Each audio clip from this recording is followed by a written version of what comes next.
Hey guys, Andrew Cooperwriter, candidate for Senate District 12, coming at you here. Just wanted to, I've got some pre-filed bills for the 2022 session. I just kind of wanted to go through and talk to you guys about one, so you guys are aware of kind of what's all going on in the world there, and what we can expect out of the regular session, 2022 regular session, and also too to give you a better idea of where I fall on some of these issues. Once again, this is something that you're not going to see from a lot of other candidates out there. Typically, candidates and people running for office do everything they can to stay away from saying how they fall on issues, because politically that is the most expedient thing they believe to do. And while that may be true, I believe in being open, transparent about where I fall. And I believe about standing up for what I believe in. And if I believe something, I think you guys should know it. And if you want to vote for me, if you want to support me, if you want to donate to me, you can do that at Andrew 4KY, the number 4, ky.com/donate. That's Andrew, the number 4, ky.com/donate. And if you want to support me, you can there. If you don't want to support me, you don't want to vote for me because you don't like where I stand on things, well, at least I didn't lie to you in order to get into office, which I think is so very clear. So let's break down some of these bills. Now, you can find the full text of any of these bills on LRC's website. That stands for the Legislative Research Commission. If you just Google LRC space KY, that'll come up. You go to bills, you go to pre-filed bills for 2022 session, and you'll be able to see them there. Of course, as always, too, please give this a share it around with people. Say, hey, check out this guy, check out what he has to say. And if you like him, show some support his way, tell people about him, maybe even vote for him if you're in the district. So we'll kind of break this down here. We've got BR 60 pre-filed here. This is a bill that is essentially a politics kind of neutral zone bill for schools, for public schools. So basically it requires that public schools provide a neutral zone. It is not so far as to say pushing a quote unquote conservative narrative or anything like that. It does have guarantees in there that political organizations, Christian or otherwise, religious organizations or political organizations, regardless of what side of the aisle they're on, get equal amount of treatment to use the schools for extracurricular activities or to make announcements on the school's PA systems if they allow other groups to make announcements on the school's PA system. So basically it says if your basic school groups can get on and say they have a meeting after school, any religious or political organizations can do so as well. So basically it says, hey, create that neutral zone, but it also protects students against retaliation for political or religious speak in the classroom. So this can go both ways, right? This equally protects people on the quote unquote left or people on the right. And it kind of says, hey, this can be a neutral zone. Hey, you can speak out against your teachers if they're saying something you disagree with politically, and they can't face retaliation for that.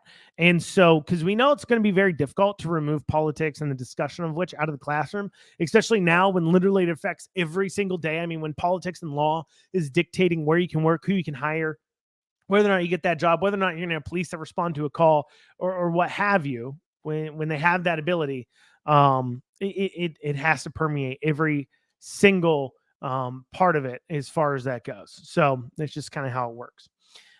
So BR 60, Paul kind of makes a neutral zone out of the schools. I like that.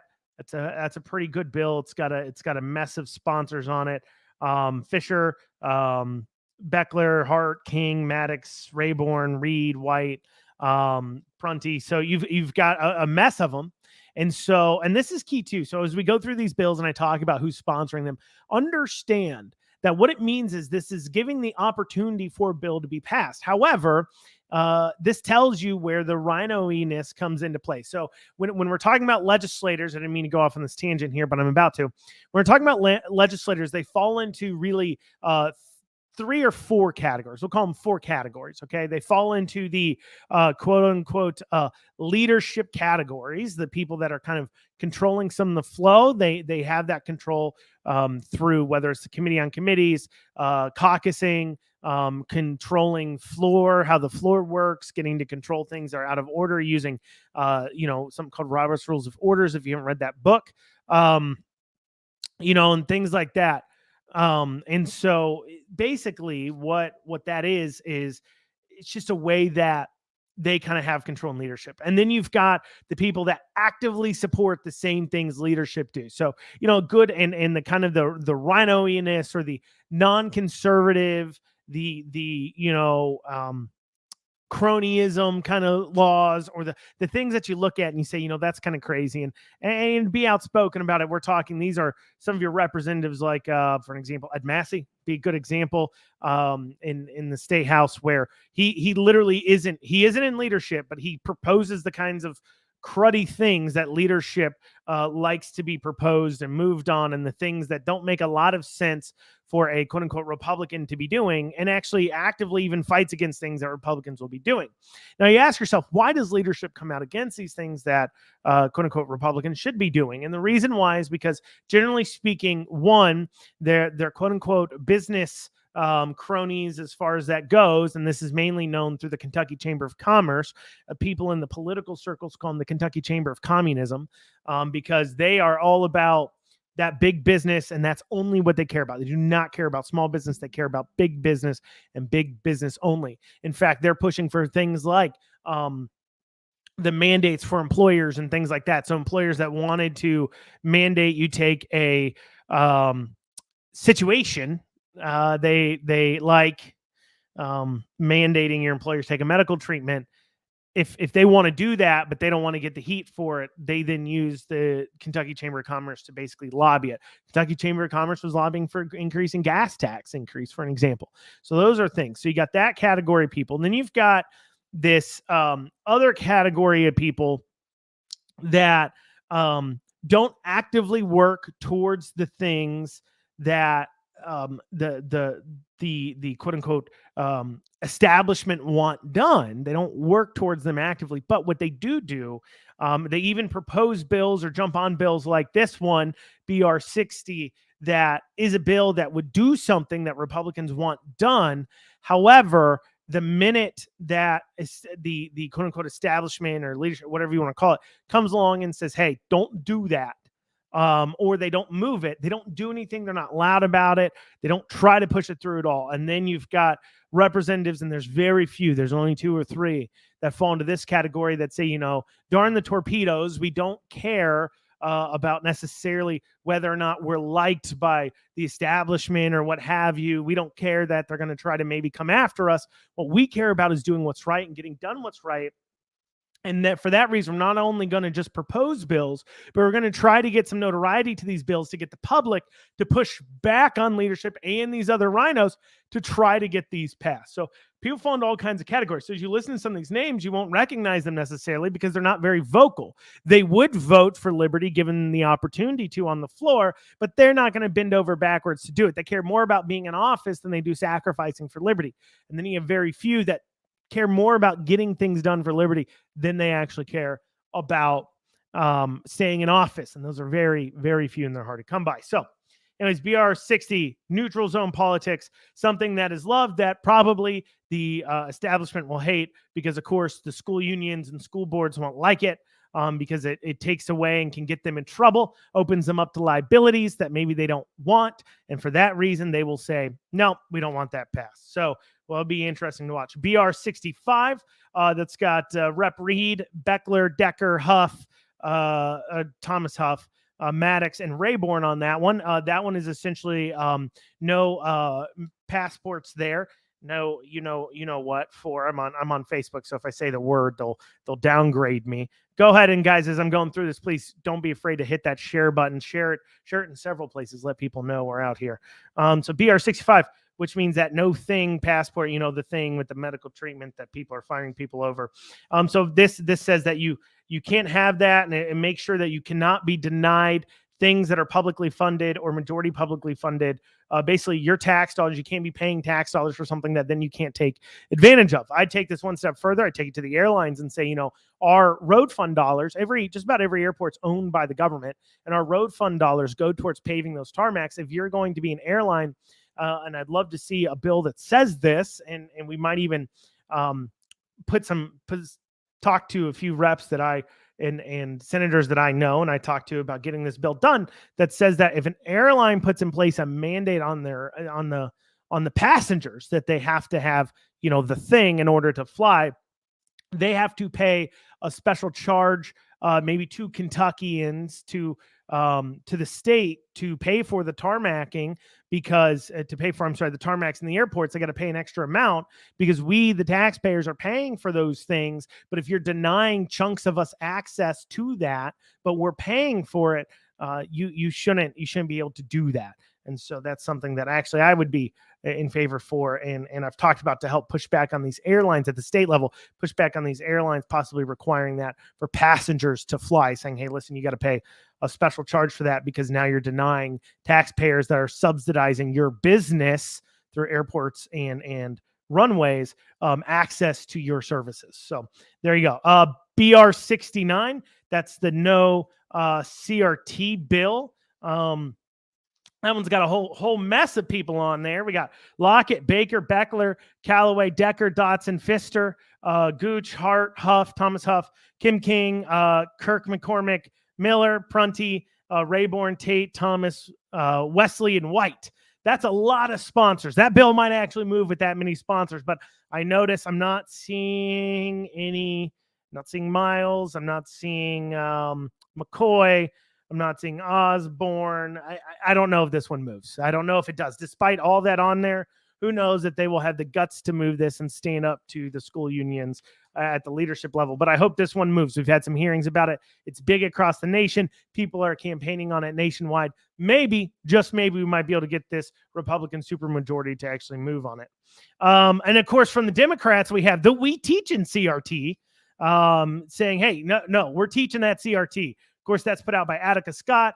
Most to note when I talk about some of these cruddy bills and talking about Attica Scott, she's going to come up a little bit. Remember, she's running for Congress in Louisville. So when you're hearing these bills and you're like, why would they propose that? That's never going to pass in Kentucky.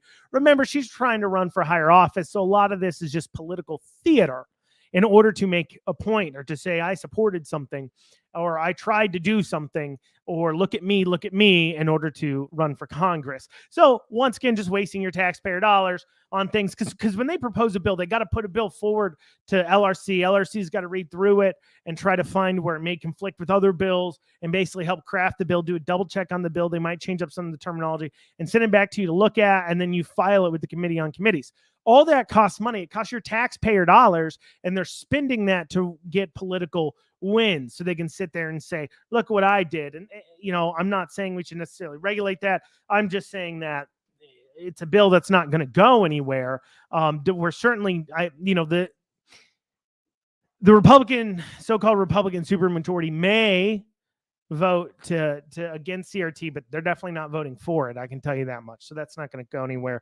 Not that worried about that, but that's BR 427. I want to throw that in there because we had the CRT bill. Now we have the we're not teaching CRT. Let's see. We got another Democrat here putting forward a minimum wage law.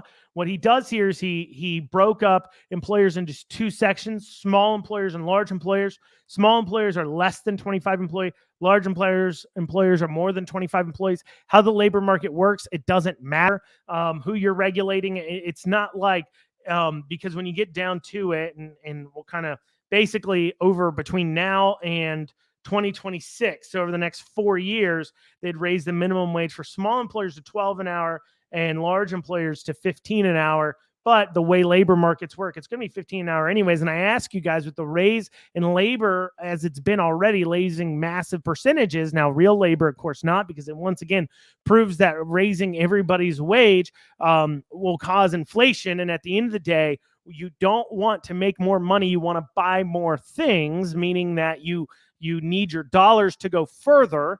And that's instead what we should be looking at. And there's a great way to give you more money in your pocket without raising the cost of things. And that is that the government stops spending so much money and taking so much from you. If the government right now takes, if I pay an employee $10 an hour, that employee is getting a net $8 an hour, maybe $8, $7.50, $8 an hour.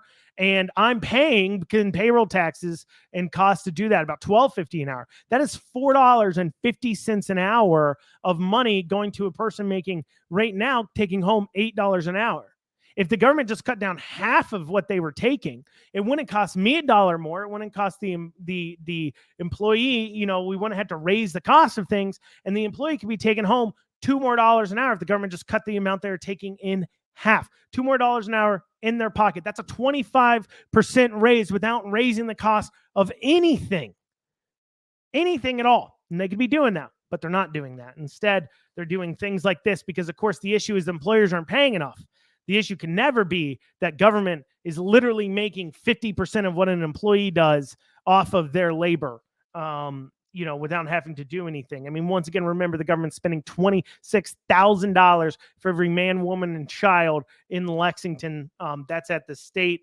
I'm sorry, that's at the city, state, and federal level combined, spends $26,000 per every man, woman, and child, which is way too high in Lexington. So I'm looking at the Lexington budget, state budget, and the federal budget, and that's so much money. I mean, a family of four, that's over $100,000. That's $104,000.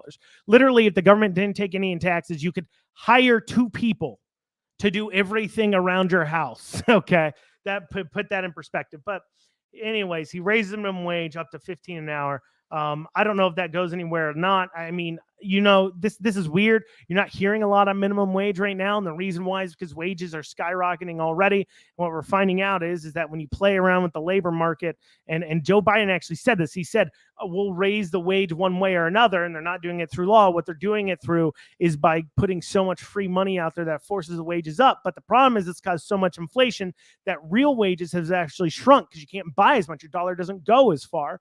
And that's what we were talking about. All the people who've been worried about raising a minimum wage or the minimum wage law at all, that's been our point all along, is that if everybody's wages goes up, it increases the cost of things and your wage didn't actually go up.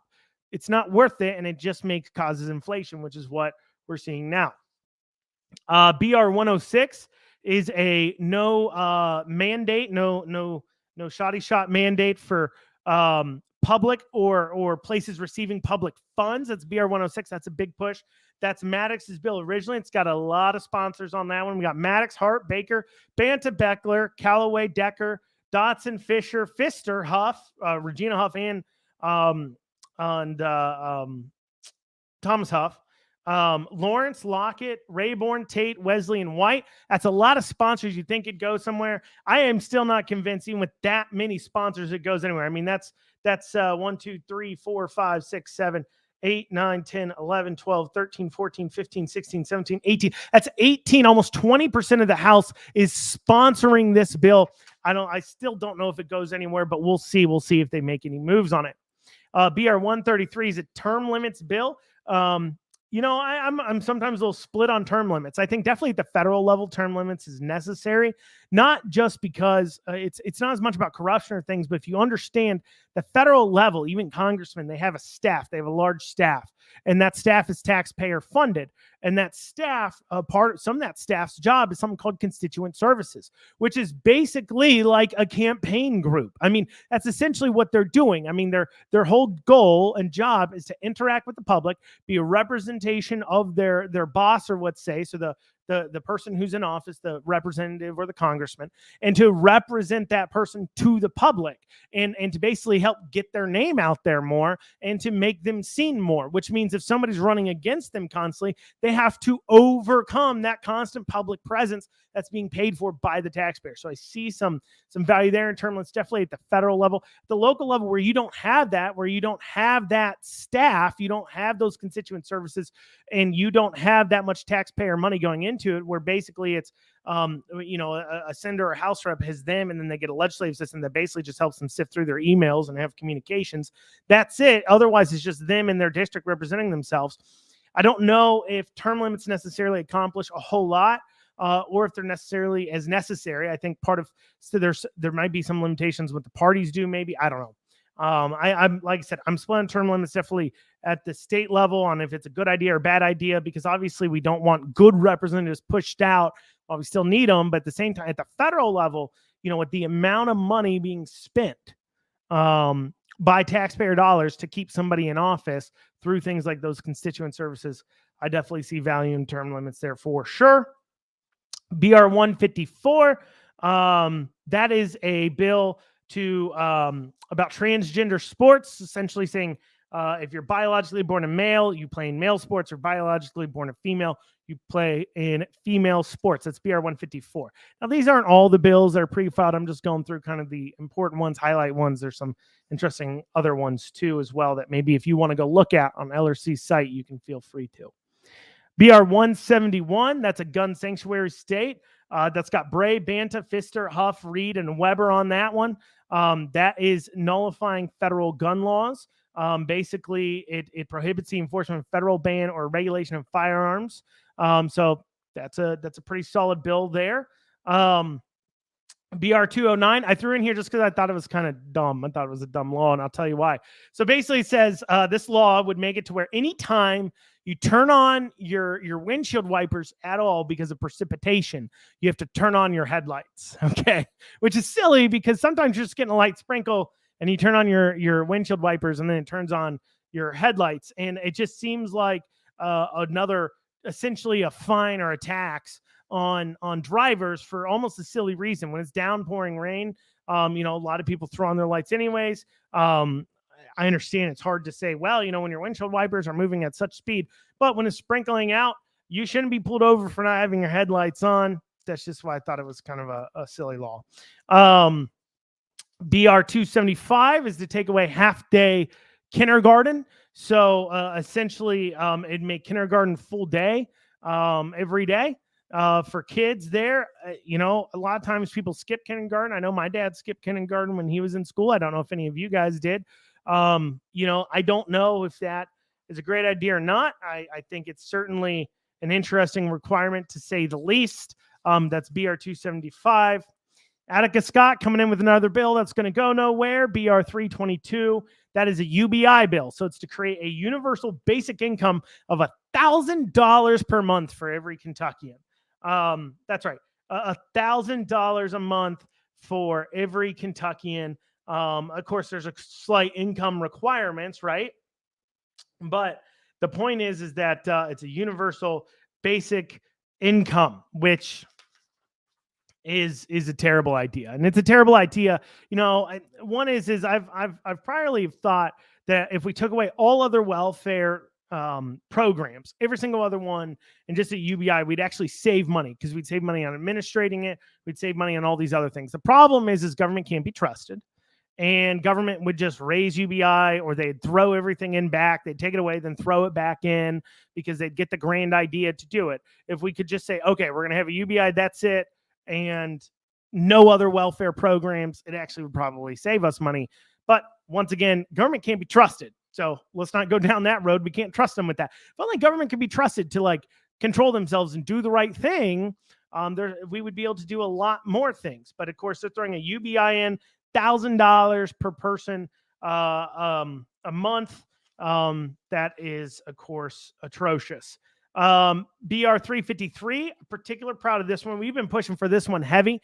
A lot of you guys saw our email relay on this where we've been hitting them really hard about it. We're going to fire this on back up. But BR 353 is workers' comp for mandates for if an employer makes a mandate and it causes an injury, they get workers' comp for that. That's pretty solid. And I think, and it says, my issue with this, though, is it's only within 14 days of receiving. I'd want to extend that out a little bit more than 14 days. But regardless, BR 353 is great. It pushes back on some of these private things. This one might actually move because it's not outright banning it. And of course, we all know that the establishment leadership has issues with it. They may give us this one as a pittance, who knows?